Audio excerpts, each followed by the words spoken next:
what if the secrets to manifesting your deepest desires aren't actually hidden at all? What if they're timeless truths, just sort of obscured by the noise of modern life? Today, we're taking a deep dive into a really illuminating perspective. We are. We're exploring these profound insights from Florence Scovel Shinn's classic work, The Game of Life and How to Play It. Shinn, she was a metaphysician, and her ideas on spiritual laws and human consciousness offer a radically different way to approach things. An incredibly empowering way, actually. Right, and Shin's radical premise is essentially this. Life isn't some kind of struggle, it's a game with clear rules. Two. And the ultimate cheat code was that your inner world directly creates your outer reality. It's not just influence, she says, it's direct causation. Exactly, which means your reality is basically a mirror, not some unchangeable fate handed down to you. Okay, so our mission today is to really unpack these spiritual laws, understand the maybe surprising mechanics of your own mind, and discover how, by consciously aligning with what Shin calls divine design, you can actively shape, well, prosperity, health, happiness, the whole lot. Get ready to maybe shift your perspective and learn how to truly play the game of life successfully. So let's jump into the foundational rule, the absolute core of this game. Whatsoever a person sows, that shall they also reap.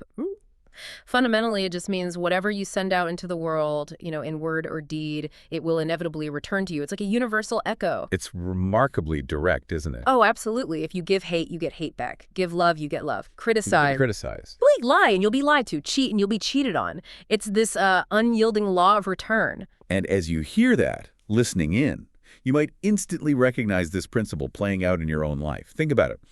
How have your actions, your attitudes, maybe positive, maybe negative, how have they often boomeranged right back to you? It's almost like a cosmic inbox, you could say. It is. And to truly play this game successfully, Shin says you absolutely must understand your own mind. It's that ancient Greek wisdom, really. Know thyself.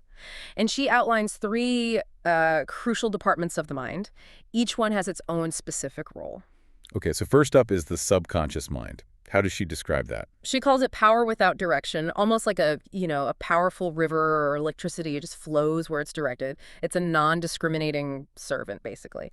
It carries out whatever is deeply felt or clearly imagined, right down to the tiniest detail. She uses a really striking illustration for this, doesn't she? She does.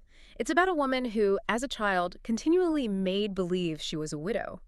Even dressed in black played the part. And then in adulthood, tragically, her beloved husband died, and she actually wore black for many, many years. Her subconscious mind, being non-discriminating, had simply, worked out the picture she'd impressed upon it so vividly. Wow.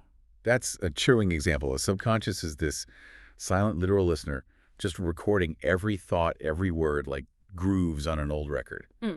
But, okay, if we've been maybe unknowingly recording negative patterns, how does Shin suggest we actually smash and demolish those old records? Is it just choosing new thoughts, or are there specific practices involved? That's a great question. It definitely starts with conscious choice, yeah, but it really requires consistent impression. Just like a groove gets worn deeper over time, new grooves are formed by repetition. The good news, though, is that you absolutely can smash and demolish those old, unhelpful records. You can create new, perfect ones of health, wealth, love, and perfect expression, as she puts it. It's fundamentally about consciously feeding it new data, consistently. Okay. Then next we have the conscious mind. Shin calls this the mortal or carnal mind. If the subconscious is the engine, this conscious mind is like the filter, maybe, and often a faulty one. That's a good way to think about it. This is the human mind that perceives life as it appears to be. It tends to focus on the appearances, death, disaster, sickness, poverty, limitation. And it is this mind, the conscious mind, that then impresses the subconscious with these perceived limitations. Right. So while the subconscious is just following orders, kind of like a computer, Exactly. it's the conscious mind's interpretation of reality that's writing the program, giving those orders. It's where our doubts, our fears, our limiting beliefs often come from, essentially programming the subconscious to manifest what we think is true, which isn't necessarily what's actually possible. Precisely. And then thirdly, there's the superconscious mind. She also calls it the God mind, or the Christ within. For listeners, you might think of this as, your higher self, maybe your deepest intuition, or even universal consciousness. This is the realm of perfect ideas, the divine design.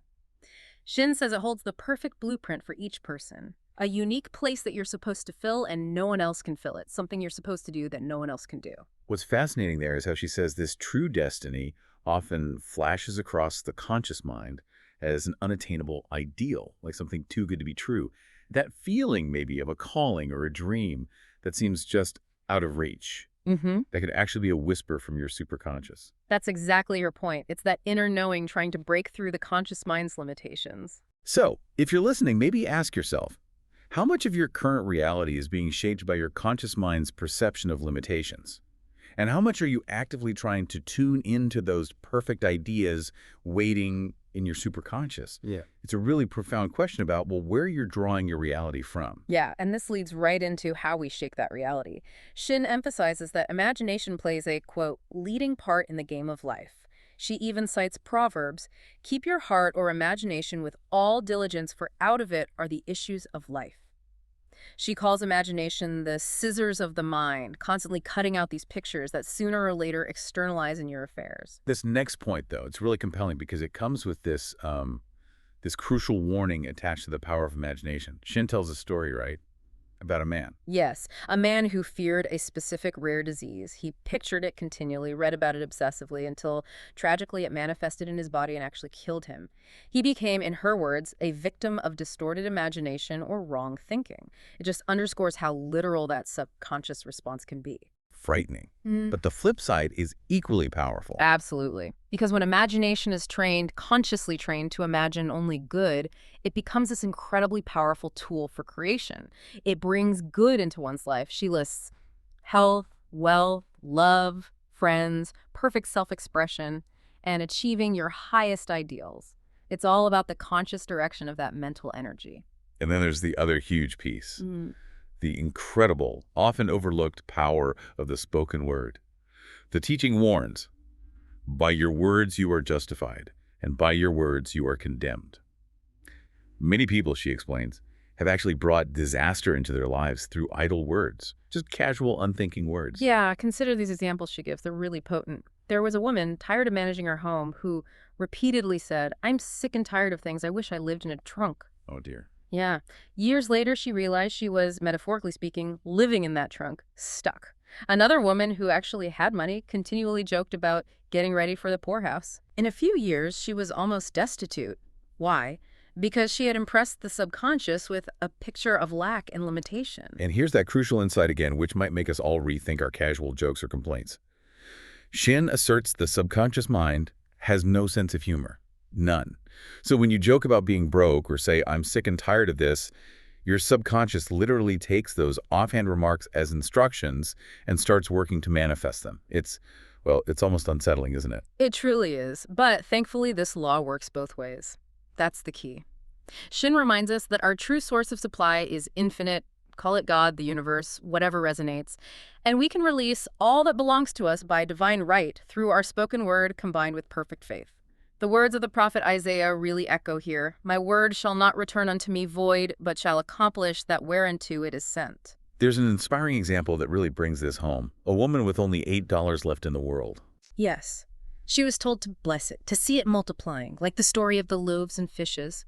She followed her intuition, a hunch to go home, and there she just happened to meet an old family friend who miraculously ended up providing her with thousands of dollars. Wow. It demonstrates, Shin says, that there is always plenty on man's pathway, but it can only be brought into manifestation through desire, faith, and the spoken word. Desire, faith, and the spoken word. The trifecta. Imagine what seemingly small actions you might be prompted to take following a hunch that could lead to something huge. Exactly. So as you reflect on this, maybe think, what subtle records of idle words might be playing in your subconscious right now without you even realizing it? Imagine the power you could unlock by consciously choosing words that heal, bless, and prosper, directing that non-discriminating subconscious mind. Okay, let's shift to inner battles. Shin identifies your only true enemy as fear. Quote, nothing stands between a person and their highest ideals and every desire of their heart but doubt and fear. She describes fear as inverted faith, a faith of evil instead of good. It's like you're believing in the negative outcome just as strongly as you could believe in the positive one. Right. And the solution she offers is, well, profound in its simplicity. Substitute faith for fear, just replace it. Yeah. She tells a story of a man who suddenly erased all fear from his consciousness just by reading a sign somewhere that said, "Why worry? It will probably never happen." Oh, simple as that. Simple as that. It's stamped indelibly upon his conscious mind, she says, the conviction that only good can come into his life. And here's some really actionable advice from her. Walk up to the thing you're afraid of. She says the lion takes its fierceness from your fear. If you walk up to the lion, metaphorically, he'll disappear. Run away and he runs after you. It's all about confronting it, not fleeing. That connects so directly to another key teaching, the law of non-resistance. Shin says, don't resist evil, which sounds counterintuitive. Her reasoning is because, in ultimate reality, there is no evil, therefore nothing to resist. Evil, she explains, is more like a false law, something created by our own vain imaginings, or this belief we have in two opposing powers, good and evil. It really challenges that impulse to fight against everything we dislike. It does. It's like that Chinese wisdom she references. Water is the most powerful element because it's perfectly non-resistant. Think about it. Water can wear away a rock, sweep everything before it, precisely because it doesn't fight, it flows. Resistance, conversely, Shin calls hell, for it places a person in a state of torment. She says, so long as a person resists a situation, they will have it with them. If they run away from it, it will run after them. So why is resisting so detrimental? What's actually happening inside us when we fight against something externally? That's such a critical question. When we resist, we're essentially giving energy and power to the very thing we don't want. We're locking it into our experience with our focus, our emotional charge. She tells that powerful story. A woman, unhappy at home, critical mother, runs away, gets married, only to find her husband is exactly like my mother. She had the same situation to face again. She resisted the outer appearance of the problem, but not the underlying internal pattern she was carrying. Ah, okay. So the solution, Shin says, is to agree with your adversary quickly, which doesn't mean you condone bad behavior. Not at all. It means agreeing internally that even this adverse situation holds some good, or at least refusing to be disturbed by it, letting it be okay. Then she says it falls away of its own weight. Her powerful affirmation for this is, none of these things move me. She states that an inharmonious situation comes from some inharmony within a person themselves. When there's no emotional charge, no reaction, it just fades away forever. The work is always, always internal. This concept that our work is forever within themselves, that's truly profound. Shin suggests when you change, your husband and your brother will change.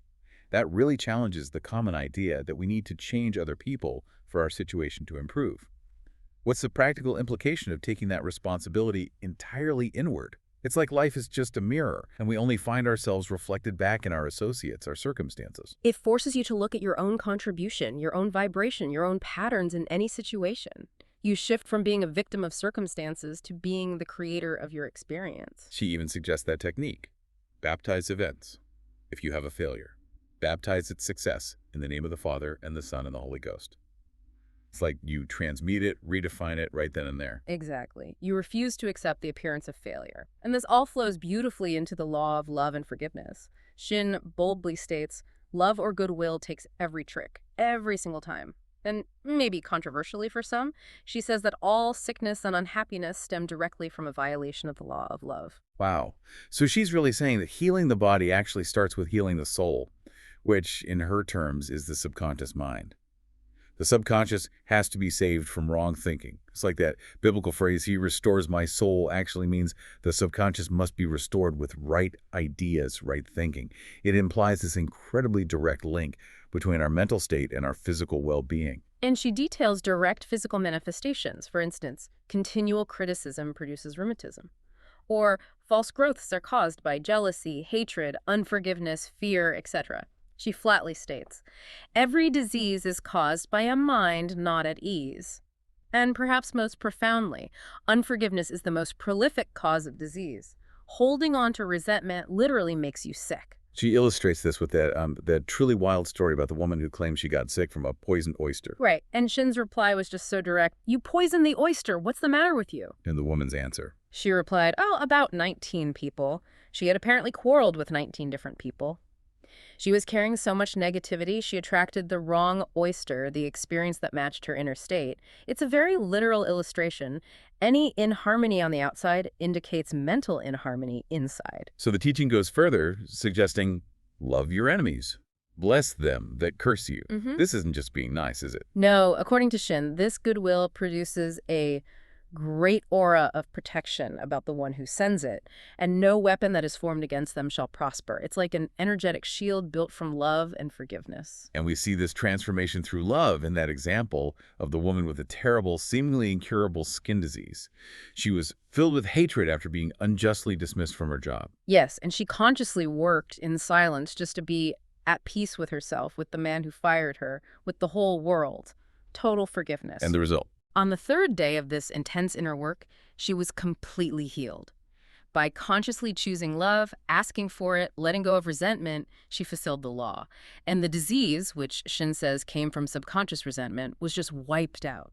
It's an incredibly powerful testimony to the healing power of forgiveness. So for you listening, where in your life are you resisting? What hidden resentments or fears might be causing friction, maybe even physical discomfort? This teaching strongly suggests that love and non-resistance are the ultimate tools, the ultimate weapons for cultivating inner peace and ultimately achieving outer success. Absolutely. And if we connect this to the bigger picture of abundance, Shin asserts God is our supply, that infinite source, and that we can release through our spoken word all that belongs to us by divine right. It's a statement of ultimate, unwavering provision.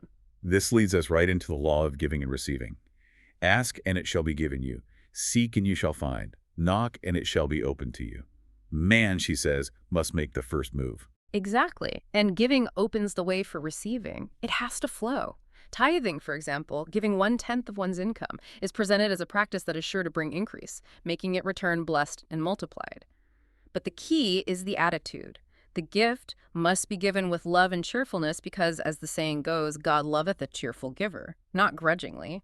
This creates such a crucial mindset shift, doesn't it? Like, even bills should be paid cheerfully. All money should be sent forth fearlessly and with a blessing. Mm-hmm. This isn't about being, financially reckless, but about approaching every transaction with a mindset of abundance, not lack, which, she says, then makes a person master of money. It's a radical reframing of how we interact with our finances. Totally.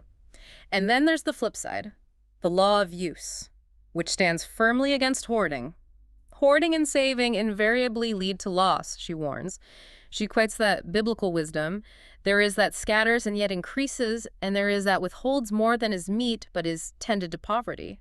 Money, she explains, is essentially God in manifestation. It provides freedom from want and limitation, but it absolutely must always be kept in circulation and put to right uses. It needs to flow. She gives some really vivid examples here. The man with only $700 who bought a $500 fur-lined overcoat because he felt it would make him rich. Yeah, and soon after, he landed a $10,000 commission. The coat, she argued, made him feel so rich it linked him with success and prosperity. It shifted his consciousness. But conversely, the woman who refused to buy a Thanksgiving dinner, deciding to save the money instead. Later had that exact amount stolen from her room. Ouch. And the very rich woman who hoarded her income bought 67 necklaces she never wore. What happened to her? She experienced gradually paralyzing arms from energetically holding on to things too tightly, and eventually lost control of her wealth. It really emphasizes that energy, including money, needs to circulate freely. And just as one must give cheerfully, one must also learn to receive gracefully. Refusing gifts, maybe through pride or some negative reason, actually blocks those channels too. Freely you have given, freely you shall receive. It sums it up perfectly. It's about being open to the flow in both directions. Right. Now, what's fascinating is how Shin integrates intuition or guidance as a critical part of this whole process. In all your ways, acknowledge him, infinite intelligence, and he shall direct your paths. She says that after speaking the word making your demand or affirmation, you should expect to get definite guidance. This might come through intuition or hunch, a chance remark from someone, or a passage in a book. The answers, she notes, can be quite startling in their exactness. It's like divine synchronicity kicking in. Can you give an example of that? Sure. There was a woman needing money. She got a strong hunch, an intuitive hit to give $100 to a friend who had helped her spiritually. Seemed counterintuitive, right? Definitely. But shortly after doing it, she received a large sum of money, remarkably. The act of giving, prompted by intuition, opened the way for receiving. Another woman needing a job received clear guidance by literally smelling Palm Beach when she woke up one morning. Smelling Palm Beach. Yes. And that seemingly bizarre clue led her directly to the perfect position for her in Florida. Wow. Okay, and there's a key distinction she makes too, which feels important for understanding this guidance. Visualizing is a mental process governed by the reasoning or conscious mind. Visioning is a spiritual process governed by intuition or the superconscious mind. Sure. So one is about actively creating a picture with your conscious effort, and the other is about receiving a picture or guidance from that deeper source. Precisely. One is pushing, the other is allowing and receiving. And this all leads beautifully to the concept of the divine design or perfect self-expression. Shin believed everyone has this perfect picture held within their superconscious mind. This includes health, wealth, love, and perfect expression. She calls this the square of life. And crucially, this perfect self-expression can never be labor, but of such absorbing interest that it will seem almost like play. It's your unique blueprint for joy, fulfillment, and contribution. Think about that incredible story she tells. A man with only 7 cents to his name. He gave 1 cent to a spiritual teacher, asking specifically for perfect self-expression and prosperity. And a year later, he was successful and happy with a roll of yellow bills in his pocket. It's such a powerful illustration of aligning with that design and trusting the process. So a crucial reminder here is that you shouldn't visualize or force a mental picture of how it should look. Instead, you should demand the divine design to come into your conscious mind. Ask for the what, not the how. Exactly. And then you'll receive flashes of inspiration, those intuitive nudges. She says, the thing a person seeks is seeking them, like the telephone was seeking Alexander Graham Bell. There's this inherent magnetic pull when you align with your purpose. So for you listening, how freely are you allowing abundance, in all its forms, to circulate in your life, both giving and receiving? Are you diligently listening for that intuitive guidance from your superconscious? Or are you maybe trying too hard to force your own limited vision with just your conscious mind? It really is a fundamental choice in how you play the game. Okay, now let's talk about a really practical technique Sheen offers, casting the burden. This is presented as perhaps the easiest and quickest way to impress the subconscious with good. The core idea is making your problems feel light by consciously casting them, handing them over to your inner wisdom, that Christ within or superconscious mind, where she says they are dissolved into their native nothingness. She gives such compelling examples of this in action. A woman in urgent need of money cast her burden of lack on Christ, and bam, an avalanche of supply was the result. Another student, perplexed about where to put a new piano, casts the burden, and moments later, a friend calls wanting to rent the old piano. It gets moved out just before the new one arrives. Perfect timing. Right. And a woman even freed herself from deep resentment by casting that burden, which transformed her entire life. So how is it that simply casting a problem, mentally handing it over, can have such immediate and profound effects? What's the mechanism there? Well, it's really about releasing the mental resistance and the personal will that often keeps the problem locked firmly in place. When you truly let go and release it to the superconscious, you're tapping into this infinite intelligence that knows the perfect solution, often way beyond what your conscious mind could conceive. This isn't passive resignation, though. That's key. Active faith is always required. Remember, faith without works is dead. Active faith is like the bridge over which a person passes to the promised land. There's that wonderful, maybe challenging example of the woman separated from her husband whom she deeply loved. He refused all contact. Yes. And she refused to accept the appearance of separation. She showed her active faith by physically arranging a place for him at the table every single day. She was impressing her subconscious with the reality of his return. And what happened? Over a year later, he just walked back in. It's an incredible act of persistent, active faith in the unseen. She also notes, interestingly, that the subconscious can be impressed through music and dance because their rhythm and harmony carry words forth with tremendous power. Now, Shin warns of something she calls the darkness before the dawn. Often, right before the big demonstration, everything seems to go wrong. Deep depression might even cloud the consciousness. Yeah, she says this means the doubts and fears of the ages are rising up from the subconscious to be finally put out, to be cleared. This is precisely when you must hold firm to your truth, give thanks, even when you feel surrounded by the enemy, so to speak. It's like a final purification process. Okay, so this darkness isn't necessarily a sign you're on the wrong path, but could actually be a sign that old, limiting patterns are clearing out to make way for the new. How does one maintain faith when everything seems to be going sideways right before a potential breakthrough? It sounds really tough. It is tough, but it's precisely then that your faith is truly tested and ultimately strengthened. You have to trust the process. And related to that, she advises, don't despise the day of small things. Hmm. Before the full manifestation arrives, there are often signs of land, little indicators. For example, a woman who spoke the word, affirmed for a new set of dishes, first received an old, cracked plate from someone. That doesn't sound very promising. Right. But Shin saw it as only signs of land, like the birds and seaweed Columbus saw before reaching America. It showed the universe was responding. And sure enough, soon after, her full, perfect set of dishes arrived. It's about recognizing and celebrating those subtle indicators along the way. This connects beautifully to her idea of making believe, like children do. Children are always making believe, and she quotes the Bible. Except you be converted and become as little children, you shall not enter the kingdom of heaven. It's about adopting that innocent, unquestioning belief. Absolutely. Shin provides that lovely example of a very poor woman who simply made believe she was rich. She focused on imagining beautiful clothes, rings, feeling wealthy, but without envying others who had them. She just lived in this inner world where only riches seemed real. And before long, guess what? She married a rich man, and the rings and things became visible. She literally imagined her way into a completely new reality. So if we're going to use words and imagination this powerfully, it seems crucial then to word your demands correctly. She emphasizes this, right? Always ask for the divine selection for any good thing, whether it's a home, a friend, a job, and state clearly that it manifests under grace in a perfect way. Yes, this is such a critical point because the phrasing matters immensely. She tells the story of a woman who demanded $1,000. She got it, but it came because her daughter was injured, and the $1,000 was the indemnity payment. Oh, wow. So it came, but not in a good way. Exactly. It came not in a perfect way. The demand, Shin says, should have been something like, God, I give thanks that the $1,000, which is mine by divine right, is now released and reaches me under grace in a perfect way. You have to specify not just the desired outcome, but the harmonious way you want it to come about. So we really must enlarge our expectancies. Don't put limits on infinite intelligence, the Holy One of Israel, as she quotes.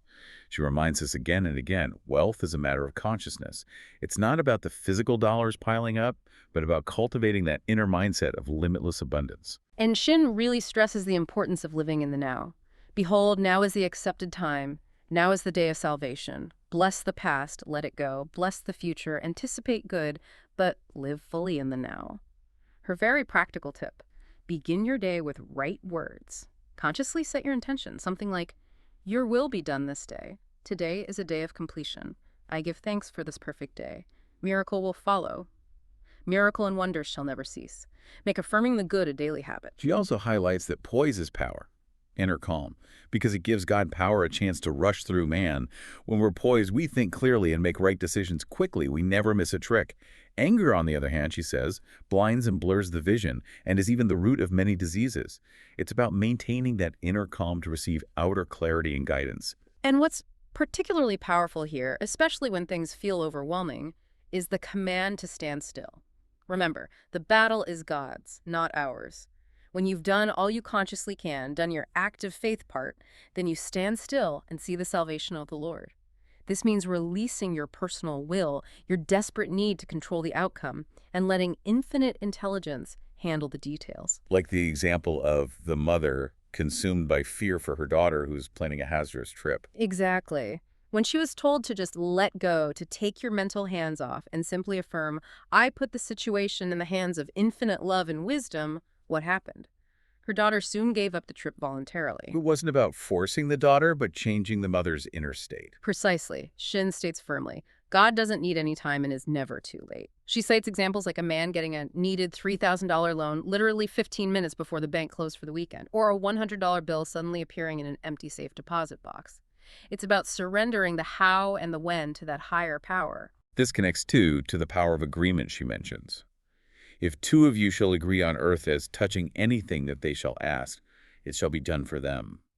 Holding a vision for someone else. Yeah, she notes it's often much easier to demonstrate for someone else than for oneself, probably because one gets too close to his own affairs and becomes doubtful and fearful.